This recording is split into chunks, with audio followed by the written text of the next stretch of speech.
1 billion. That is the approximate number of people alive on Earth right now who would be functionally blind, unable to read, unable to recognize faces across a room, unable to navigate the world safely if glasses had never been invented. 1 billion people currently dependent on two pieces of shaped glass held in front of their eyes by a wire frame. 1 billion people for whom the act of waking up in the morning and being able to see clearly is not a biological fact but a technological achievement that somebody had to figure out, that took centuries to develop. And that was almost certainly discovered by accident in a monastery in 13th century Italy by a man whose name nobody recorded. This is the history of that discovery.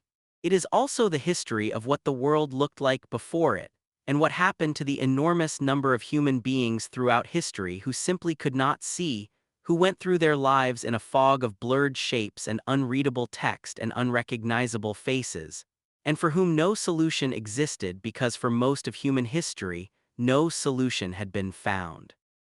And somewhere in the middle of that history is a question that does not get asked often enough. What did we lose for the thousands of years that elapsed between the moment when human beings first began going nearsighted and the moment when someone figured out how to fix it? What ideas were never thought, what books were never read, what craftsmanship was never achieved? What lives were quietly narrowed and diminished by the simple fact that the person living them could not see clearly and had no way to change that? The answer to that question is not recoverable. The people whose intellectual lives were cut short by failing vision left no record of what they might have produced if they could have seen. But the scale of the loss can be estimated roughly, and the estimate is staggering. We begin not in Italy, not in a monastery, but in the eye itself, because to understand what glasses do, you need to understand what goes wrong before they were available to fix it. The human eye focuses light onto the retina through a lens, a flexible, transparent structure that changes shape to bring objects at different distances into focus. In a young, healthy eye, this system works with extraordinary precision. The lens thickens to focus nearby objects and flattens to focus distant ones, making continuous adjustments as the eye moves from near to far and back again. The result is a sharp, clear image across a wide range of distances. But the lens changes as people age. It loses flexibility. It stiffens. By the mid-40s in most people, the lens has lost enough flexibility that it can no longer make the adjustments needed to focus on nearby objects. The words on a page that were perfectly legible at 30 become blurry at 45. By 50, in the absence of correction, reading typically becomes extremely difficult or impossible for people whose vision was previously normal. This condition, presbyopia from the Greek for old man's eye, is not a disease. It is a universal consequence of aging. Every human being who lives past roughly 45 will experience it to some degree. And then there are the conditions that affect people from birth or early childhood. Myopia, nearsightedness, in which distant objects appear blurred while nearby ones are clear, affects roughly a third of the world's current population. Hyperopia, farsightedness, in which nearby objects are blurred, affects another significant portion. These conditions are caused by the shape of the eyeball being slightly wrong for the length of the focal path that light must travel from the lens to the retina. In myopia, the eyeball is slightly too long or the cornea too curved so that light focuses just in front of the retina instead of on it. In hyperopia, the opposite is true. For the entirety of human history until the 13th century, none of these conditions, presbyopia, myopia, hyperopia, had any effective treatment. If your vision was impaired, your vision was impaired. You adapted. You found work that did not require sharp vision. You held texts at the distance that allowed you to make them out, however uncomfortable or impractical that distance might be. You had someone else read to you. You stopped reading altogether. You navigated a world that was permanently and irremediably blurry, and you accepted this as a condition of your existence. In the same way that people accepted deafness or lameness or any of the other physical conditions for which the pre-modern world had no remedy. The practical consequences of this for individual lives were enormous, but the social and intellectual consequences, the aggregate effect on what human civilization was capable of producing in the millennia before correction was available, are what tend to be overlooked, and they are worth examining carefully before we get to the monastery where everything changed. Consider the scribes. The medieval monastic tradition was built on the labor of scribes, monks who spent their working lives copying manuscripts by hand, preserving the accumulated text of antiquity, and the theological works of their own era in carefully produced copies that were the primary means by which knowledge was transmitted across generations. Scribal work was visually demanding to a degree that almost nothing in the modern world replicates. The text was small, the lighting was poor, candles and oil lamps, not electric bulbs, the work hours were long, and the precision required was absolute. A scribe who introduced errors was producing a corrupted text that might mislead readers for centuries. And scribes went blind. It was one of the characteristic occupational hazards of monastic life. The combination of presbyopia, the universal age-related stiffening of the lens that made close work increasingly difficult, with the existing demands of fine detail work in dim light, meant that many scribes lost the ability to work effectively as they aged. The monastery's most experienced, most learned, most valuable scribes were precisely the ones most likely to have their careers ended by failing vision in their 50s and 60s. The irony of a tradition built on the preservation and transmission of text being systematically deprived of its most skilled practitioners by the visual demands of that very work was not lost on the monks who lived inside it. Scholars went blind. The Arabic polymath Ibn al-Haytham, working in Cairo in the early 11th century, produced the most comprehensive and accurate account of the optics of vision in the pre-modern world, a work that laid the foundation for every subsequent understanding of how the eye focuses light, how lenses bend it, and what the relationships between these processes are. Ibn al-Haytham spent years under house arrest, during which he produced his 7-volume book of optics. He understood the geometry of lenses. He understood how curved surfaces bend light. He came closer than anyone before him to the theoretical foundation of the corrective lens, and yet he did not develop spectacles. The step from understanding how lenses bend light to understanding how a lens placed in front of the eye might bend it in ways that compensate for the eye's own imperfections, that step, apparently simple in retrospect, was not taken. Why not? This is one of the genuinely puzzling questions in the history of optics, and historians have proposed various answers. One is that the grinding of glass lenses with the precision needed for optical correction was not yet a craft that existed. The glassmaking traditions of the Islamic world and early medieval Europe were not producing glass of the quality and consistency that lens making required.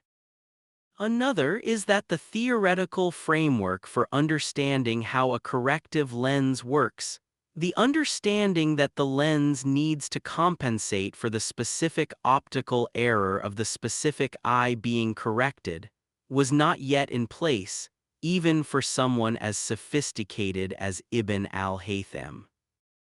A third is simply that the conceptual leap from studying lenses as optical phenomena to using them as prosthetics for impaired vision had not yet been made by anyone who then had access to the materials and craft skills to implement the idea.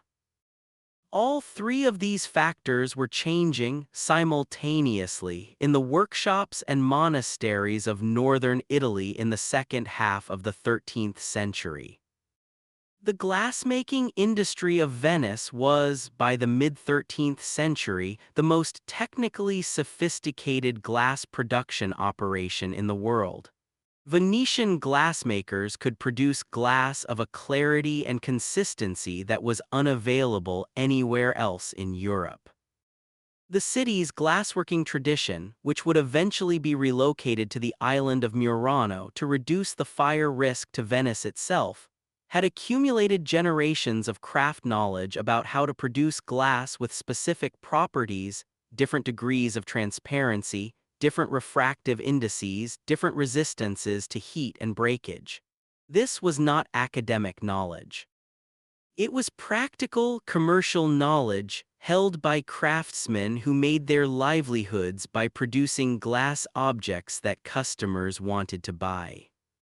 And in the monasteries of northern Italy, particularly in the region around Pisa and Florence, there were monks who were reading Ibn al-Haytham, or rather, reading the Latin translations of Ibn al-Haytham's work that had been produced as part of the Great Translation movement of the 12th century, in which Islamic scientific and philosophical texts were rendered into Latin and made available to European scholarly communities. These monks were thinking about optics. They were thinking about how lenses bend light, and some of them were thinking about whether any practical application might be derived from these theoretical understandings. The exact moment when someone first ground a piece of glass into a convex lens, placed it in front of an aging eye, and found that the blurred page suddenly became legible is not recorded. It happened sometime between roughly 1268, when the English friar Roger Bacon wrote about the potential use of segments of glass spheres to magnify text for elderly readers, and 1289, when a Florentine manuscript refers to spectacles as a recent invention. The most likely site of the invention based on the available evidence is northern Italy. The most likely inventor is someone connected to the glassworking industry or to the monastic scholarly community, or most probably to both, someone who had access to high-quality glass and to the theoretical framework for thinking about what curved glass surfaces do to light. The traditional attribution is to a Dominican friar named Giordano da Pisa, who gave a sermon in 1306 in which he mentioned that spectacles had been invented not 20 years before and that he had met the man who invented them. Giordano did not name the inventor. He noted that the man was still alive and healthy. He described the invention as one of the best and most necessary in the world. And then he moved on to the rest of his sermon, leaving historians to wish desperately that he had thought to mention a name. The monk who changed everything remains anonymous. His name, if it was ever recorded, has not survived. He knew what he had done. He told Giordano or someone who told Giordano. And then he disappears from the historical record, taking with him the specific details of how the discovery was made, what he was trying to do when he made it, and whether he understood the full magnitude of what he had produced. What he had produced, in practical terms, was the ability to add decades of productive intellectual labor to the lives of every scholar, scribe, craftsman, and reader whose vision was failing. The presbyopic monk who could no longer read in his 50s could now read into his 70s and 80s. The aging scholar whose decades of accumulated knowledge had been becoming increasingly inaccessible to him, as his vision failed now had that knowledge restored to active use. The scribe whose hands could still hold a pen but whose eyes could no longer make out the fine details of the manuscript he was copying could work again. The first spectacles corrected only presbyopia, only the age-related loss of near vision, the most common and most socially significant visual impairment in the scholarly communities where the invention first spread. They were convex lenses, which bend light in a way that compensates for the reduced flexibility of the aging lens, bringing near objects back into focus. They were held in front of the eyes by hand or balanced on the nose or eventually mounted in frames of leather, bone, horn, or wire that could be worn without being held. They were, by modern standards, primitive and uncomfortable and often optically imprecise. They were also, for the people who needed them, transformative. The spread of spectacles across Europe in the late 13th and early 14th centuries was rapid by the standards of medieval technology transfer. Within a decade of the invention's appearance in northern Italy, spectacle makers were operating in cities across the continent. The craft of lens grinding spread through the glassworking industry, and the product spread through the networks of merchants, scholars, clergy, and rulers, who had both the money to purchase spectacles and the literacy that made them useful. By 1300, spectacles were commercially available in major European cities. By 1350, they were sufficiently common that painters were including them in portraits and illuminated manuscripts as markers of scholarly identity. The portrait of Cardinal Hugh of Saint-Cher, painted in 1352 and now in the collection of the Basilica of San Niccolò in Treviso, is among the earliest surviving images of a person wearing spectacles. The cardinal is shown with a pair of rivet spectacles, two lens frames joined at the bridge by a rivet that allowed the angle between them to be adjusted, balanced on his nose as he reads. The detail is casual, unremarkable, as though the painter considered spectacles an ordinary feature of a learned man's working environment. Within 6 decades of their invention, spectacles had already become normalized enough to appear in portraiture without comment. But the spectacles of the 14th century corrected only one specific visual problem. They were convex lenses for presbyopia. They were not effective for myopia, for the nearsightedness that blurs distant objects while leaving nearby ones clear. A myopic person looking through a convex lens designed for presbyopia would find their distance vision made worse, not better. The correction of myopia required concave lenses, lenses that bend light in the opposite direction, spreading it slightly before it enters the eye rather than consent. Rating it, compensating for the excessive convergence that produces nearsightedness. The development of concave lenses for myopia came later, and its history is only slightly less obscure than that of the original invention. By the early 15th century, there is evidence that concave lenses were being produced, though the earliest clear documentary evidence for their use as vision correction comes from the middle of the century. The portrait of Pope Leo X, painted by Raphael in 1518 and now in the Uffizi Gallery in Florence, shows the Pope holding a convex lens, but Leo was famously myopic, and historical accounts describe him using lenses to see distant objects, which would have required concave correction. Raphael's painting may simply not be technically accurate about the shape of the lens, or Leo may have used different types for different purposes. The expansion of spectacle correction from presbyopia to myopia opened the technology to an entirely different population of users. While presbyopia is a universal condition of aging, everyone who lives long enough will develop it. Myopia tends to manifest in childhood or adolescence and affects people throughout their lives. The myopic student, the myopic craftsman, the myopic soldier, the myopic navigator who could not read distant stars clearly, all of these people could now be corrected, at least for distance vision, by the concave lens. And here is where the story takes a turn that most histories of eyeglasses skip over entirely, because it is uncomfortable. The development of spectacle correction for myopia arrived at roughly the same historical moment as the spread of literacy beyond the monastic and scholarly communities. In the 15th century, the printing press was beginning to produce cheap books in quantities that made reading accessible to people who were not professional scholars or monks. The merchant who needed to read contracts, the craftsman who wanted to consult a technical manual, the farmer's son who had learned to read in a newly established parish school. All of these people now had access to texts, and all of them were potentially affected by uncorrected vision problems. Myopia, in particular, has a complicated relationship with literacy that researchers are still investigating. There is substantial evidence that myopia is more common in populations with high levels of literacy and extended close-work visual demands, and that it became more prevalent as reading spread through the general population in the early modern period.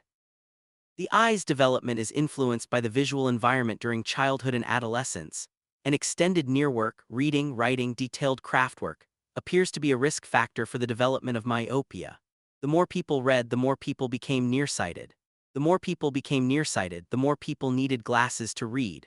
The printing press and the spectacle industry were in a very real sense codependent technologies. One created the demand, the other supplied the correction. This relationship between literacy and myopia is not a historical curiosity. It is an ongoing and intensifying public health phenomenon. Myopia rates in East Asian countries, where educational systems place enormous emphasis on extended study from early childhood, have reached levels that alarm ophthalmologists. In some South Korean cities, more than 90% of young men are myopic. The condition that spectacles were developed to correct is becoming more prevalent as the conditions that spectacles make possible, extended closework reading and screen use, become more universal. The invention in the 13th century Italian monastery did not solve the problem of human vision. It enabled the conditions that made the problem worse, while simultaneously providing the correction that made the worsened problem manageable. This is a characteristic pattern of technological solutions to biological problems. The solution changes the conditions in ways that increase the prevalence of the problem the solution was designed to address. Glasses made extended reading possible. Extended reading increased myopia. Increased myopia increased the demand for glasses. The cycle is still running at accelerating speed in the screens of every smartphone and laptop currently being stared at by a child whose eyes are still developing. The monk in the monastery did not know any of this. He knew that he could see the page again. He knew that the glass in front of his eye was doing something that he had not been able to do without it. He showed someone else. That person showed someone else. The knowledge spread through the craft networks and the scholarly networks and the commercial networks that connected medieval Europe, and within a generation it had reached every major city on the continent. The name was never recorded. The moment was never commemorated. There is no monument in Pisa or Florence to the inventor of spectacles, because nobody knows who he was or exactly where he lived or what specific combination of observation and craft skill and theoretical understanding led him to the ground glass and the wire frame and the moment of clear sight. What is known is the consequence. 1 billion people currently see through his invention. Every book read by someone whose natural vision is impaired. Every surgical procedure performed by a surgeon whose hands are still steady but whose eyes would have failed without correction. Every aircraft landed by a pilot whose vision certificate depends on a corrective lens. Every road safely navigated by a driver who cannot see the signs without glasses. Every elderly scholar who continued to work and think and write and teach past the age at which uncorrected presbyopia would have made those activities impossible. All of it flows from that anonymous moment in a 13th century Italian workshop when someone held a curved piece of glass in front of their eyes and saw clearly for the first time in years. The monk changed everything. His name is gone. His glasses are everywhere.